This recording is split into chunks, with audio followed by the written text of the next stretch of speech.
Hi and welcome. I'm Don Ridenauer. I'm a licensed mental health counselor in Indiana, and this is Everyday Mental Health. This video is one of 3 parts that are condensed from an hour-long live stream I did last week with the parents of a boy who was at a school during a school shooting. And the first part goes through what happened from the time they first heard about the shooting until they were all safe back at home that evening. The second part talks about how they helped themselves and their son and the grandchildren that also witnessed the shooting recover from the trauma that's always a part of such an event. And then the third and final part will be an interview with their son who was there at school. If you like these 3 videos, you can give me a thumbs up on each one of them. Consider subscribing to my channel where I do talk about everyday mental health. And I appreciate the support. Thank you. I'll see you at the end. Before we jump back into the video and the interview with Jim and Cindy, I want to talk about the symptoms of trauma. And these are the kinds of feelings, behaviors, events that we typically see in people who have experienced a life-threatening or very severe situation, such as this school shooting. Even if the kids didn't witness the actual shooting, they're still going to be afraid. They don't know if they're going to be shot or not shot. They don't know what's happening to their friends. So it's very traumatic for them. And the symptoms we look for after it's over are intrusive thoughts and memories. So they begin to think about it again when they don't want to. They're just walking around school and all of a sudden they are overcome with the thoughts and memories of what happened that day. Another one is hypervigilance, the constant surveillance of their surroundings, wondering if they're safe, of seeing what's going on, and it's very distracting to them. The next is hyperarousal, which just means they're really keyed up, they're hyperactive, a lot of energy, a lot of unfocused energy, and this is often a problem in schools afterwards. And then just a general feeling of being unsafe. Their world has just been turned on its head. It's not the safe place they thought it was. And this is very unsettling to them. And then beyond those, if it begins to develop over time that there's a loss of interest in the things that they usually have gotten fun out of, sports, activities, music, whatever it might be, that's a concern. And then avoidance, staying in the house, not going out at all, not being with their friends, trying not to go to school, being absent because of minor illnesses a lot, avoidant behavior like that. And then finally, unhealthy coping behaviors. And this can be anything from drinking, drug use, overeating, hypersexuality, any kind of these coping behaviors that are designed to keep their minds off of the traumatic event and so as to not think about it and keep them busy. So those are the symptoms we're looking for, and we're going to talk about how this family then helped themselves and their son in particular, but their grandchildren too, get past this and what they saw afterwards. So let's go back to the interview. And so you're all back at your home, and you've got 6 adults and 6 kids. And what was the emotional state like? Oh, wow. We were all at that point relieved, but mostly exhausted from the length of the day. Yeah. and the emotional. Pretty much in shock. Mm-hmm. So I don't know that we really put any, I don't know that we really did any discussion of it or anything like that. We were just, celebrating that we were all together. Yeah. And Yeah. the only discussion, there was a little discussion before you got there. And the discussion was surrounding the shooter and the fact that he was an acquaintance of Ethan's. Oh, that's right. Yeah. And Ethan was so despondent because this is not someone he would have thought would ever have done this. Right. And so then he was really concerned about his judge of character. And to him, it just was like I said, if he'd have seen him in a crowd, he would have gone over and said hi to him. So Yeah. now he's feeling very unsafe. Okay. And so, was there a lot of crying and relief? Was there giddiness? All of that, I presume? All of that, and mostly from the parents. Oh, sure. Sure. Yeah. the kids, they put on a brave face. All except for Ethan. Ethan was really shook, but he was in the classroom next door and Right. he heard the gunshots, and he felt he was concerned about his safety at the time. Right. And he had a teacher that wasn't very calm or comforting during Okay. this. But the rest of the kids, so he was quite upset, and I think that he was even crying at some point, if I remember right, afterwards. The other kids were pretty much in shock, but were trying to be the tough guy. Well, it was okay, and Yeah. Yeah. Did anybody make comments to Ethan at all? I mean, that you have a really tight, supportive family, so I presume the comments were supportive, or was it, be brave, be tough, you're fine. What was the feedback to him? I think that all the feedback to him was pretty positive. As far as he wasn't a close friend. He had some guilt because this kid had told some of them to stay home. And he had mentioned that he was going to shoot up the school prior. But like Ethan felt that was something that was commonly said. There was no reason. It's like before you could, in the airport. I mean, when I was a young adult, you could say bomb in the airport and wouldn't be any big deal. Yeah. Now you don't say that. Right. And Ethan kind of felt that maybe he and his friends had some culpability in it because they didn't report it. Yeah. Okay.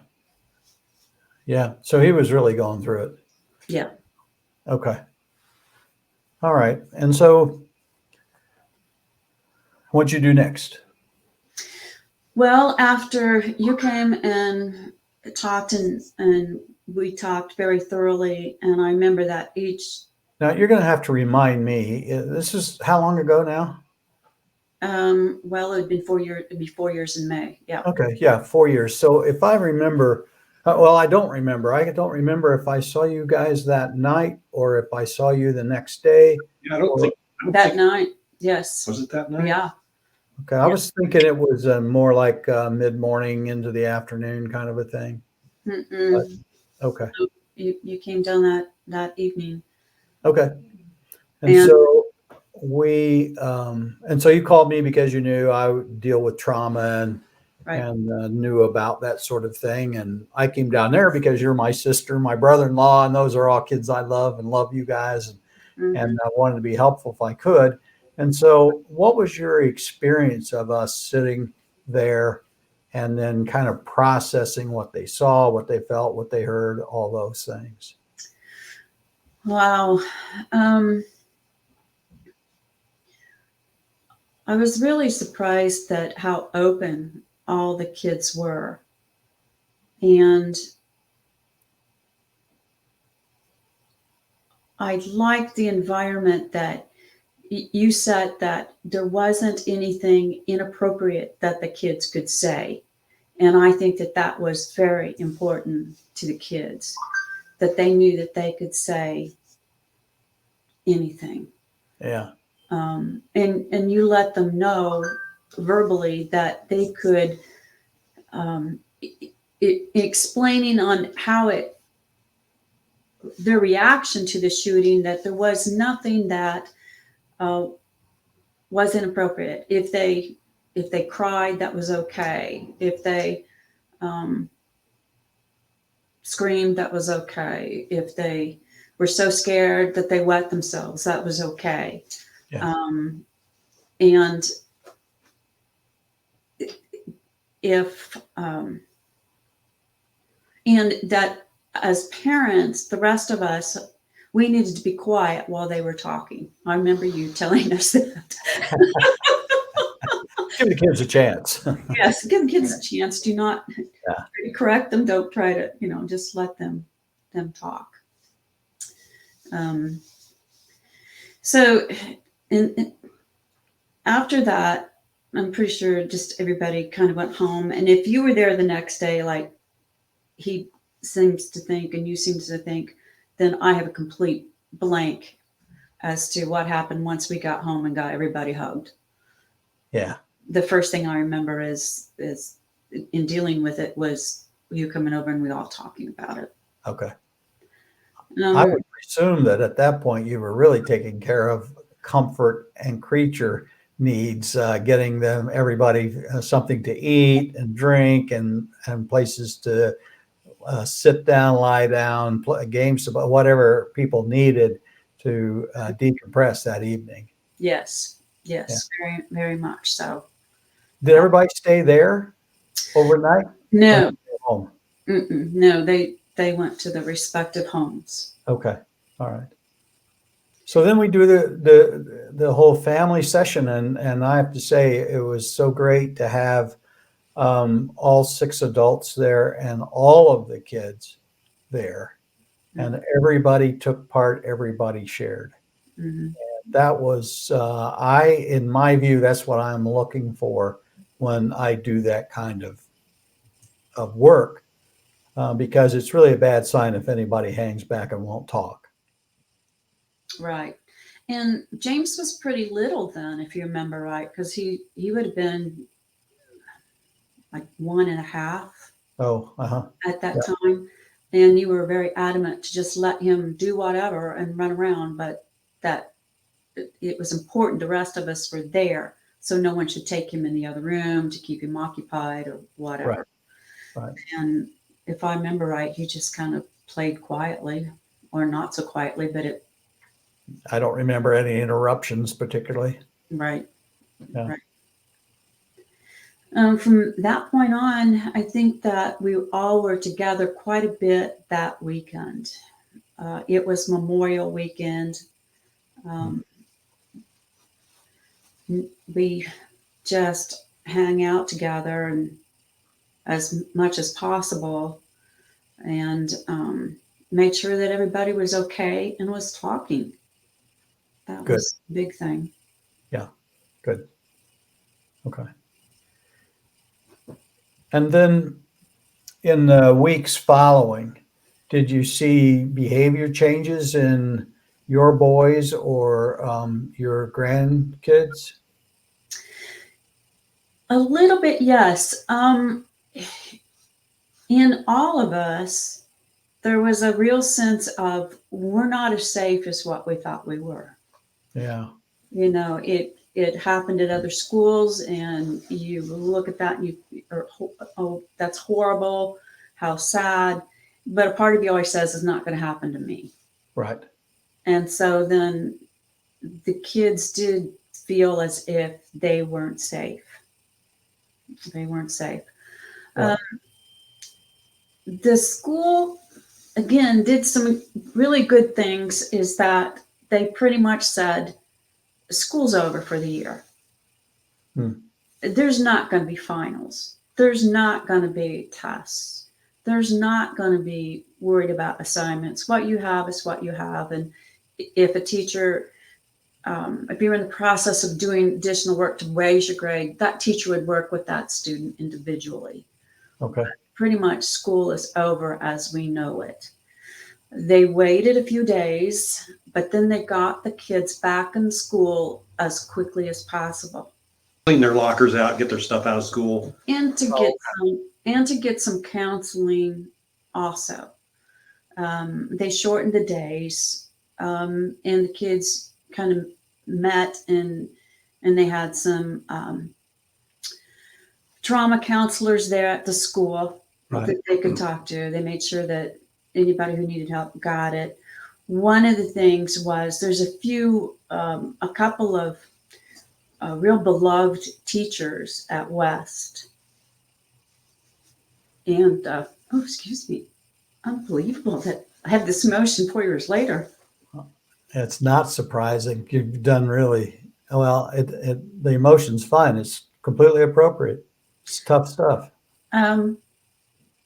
These teachers were outside welcoming and hugging all those students. Wow. Good. That really got to me. Yeah. Because it Well, meant what a wonderful kids. Yeah, what a wonderful thing for them to do, Mm-hmm.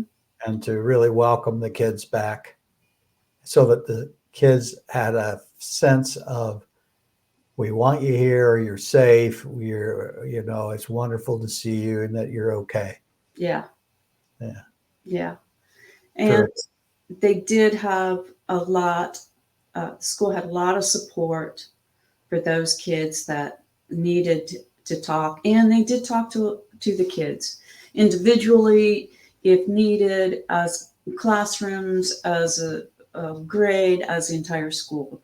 I mean, there was a lot of welcoming them back, making sure that they felt safe and secure.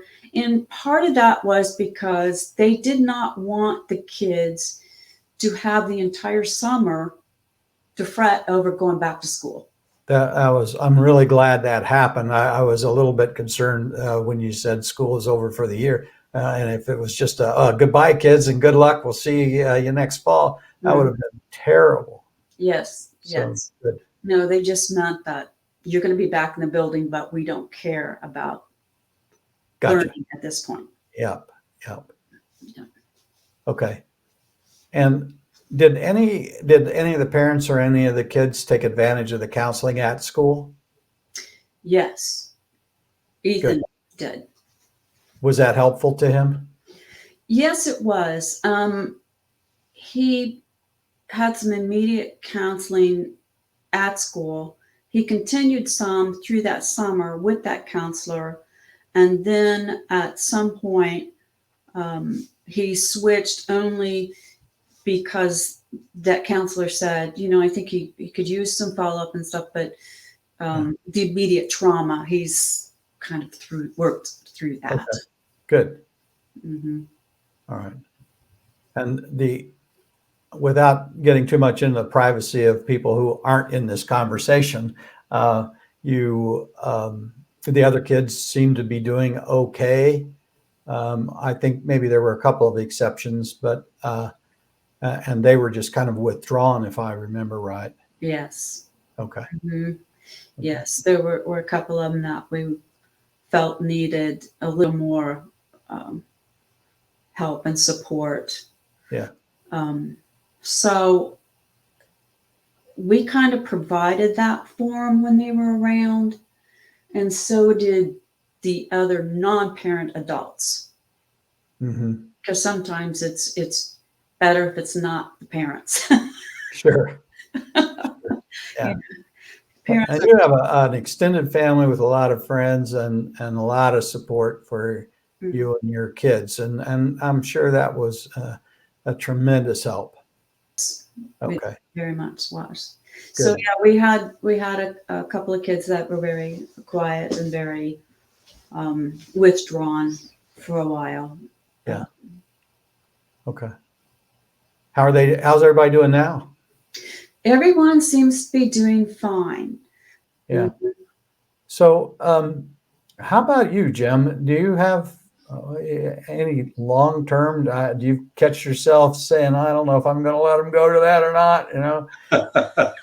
Well, yeah, the irony of it is that they keep the schools totally locked down during the day, but when they have evening events, you go to a concert, the front door is unlocked, wide open, anybody can walk in. So Yeah, it's very, very frustrating from a continuity aspect for me as a parent. yeah, But I'm one of those believers in that you always are vigilant. The boys have been trained in Boy Scouts. They typically have been trained to be observant, and I'm also kind of like, when your number's up, your number's up. yeah. And we didn't mention that because it has been 4 years, but we did spend a lot of time after this shooting talking about situational awareness. Yeah, I mean, we'd go into a restaurant. We first thing we'd sit down and say, okay, how do we get out of here? Oh, wow. Outside front door. Good, good. And so we did a lot of that. We haven't done it you know in a long time because they were younger back then, but Yeah, yeah, for several years that was the mode. Anytime we went in somewhere, yeah, um, it's like never sit with your back to the door. um, yeah. and really be aware of, if that situation happens, how do you keep yourself safe? That's so important because I'm working with, I think it's just two, but two women in domestic violence situations who have been very hurt, and their abusers are very dangerous. And I'm having trouble getting them to even accept that they're in danger, and let alone plan for it. And so it's really important that you adopted that stance. We don't have to go around paranoid. We don't have to go around afraid, but we do need to do this. Mm-hmm. We need to be aware of our surroundings. We need to think where the doors are, uh, you know, how we could handle things if something went crazy. Um, and that's to me is a really good balance. Jim, you're on a tight schedule today, so I really appreciate that you set aside time to do this right in the middle of the afternoon to fit my schedule. So I appreciate it very much. But in summary, you just had to get through the day, keep yourself functioning and thinking, improving communications with other parents and between parents and kids where you could, then uh, get everybody safe, home, take care of creature comforts, make everybody feel welcome and safe and together. And then you asked for help from me. And so we were able to do that whole debriefing kind of a process where we went of the kids to express what they saw, heard, felt, thought, did, and then to get support for whatever it was that they saw, felt, heard, did was good, was fine. It was just part of the process. Mm-hmm. And the impact on the parents, of course, let all the parents talk about impact on them and how they dealt with it and all that. And so to then go on, let people talk about it. The kids who need follow-up help get follow-up help. Um, and to keep your kids forward focused. When people get stuck, it's because their focus shifts to what happened instead of, well, that happened, and what do I do next now that I know that that can happen, Mm-hmm. and make a positive way to go forward. So that's really a critical thing, and you guys helped your kids do that with your situational awareness kind of training, if you will, and so that's all really good. Having plenty of emotional, social support around from other adults and other family members is just really important. Not letting kids isolate, um, all of that. Just a textbook example of how you move past something like this.